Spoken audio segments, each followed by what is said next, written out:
Nionyn gan Delyth Owen. Dyma Nionyn. Mae Nionyn yn drist. Mae e'n crio a chrio.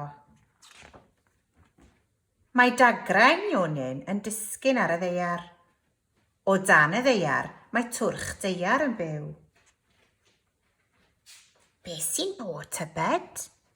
Meddai'r twrch daear, mae hi'n bwrw glaw. Aeth y twrch daear i fyny ac i fyny nes cyrraedd Nionyn. Be sy'n bod? Be sy'n bod? Meddai'r twrch daear. Paid â chrio, Nionyn. Mae fy nhŷ i yn wlyb iawn, meddai'r twrch daear.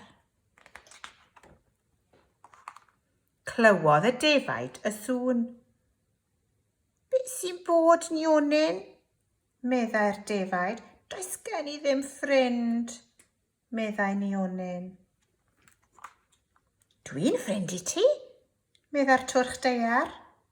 Stopiodd Nionyn grio.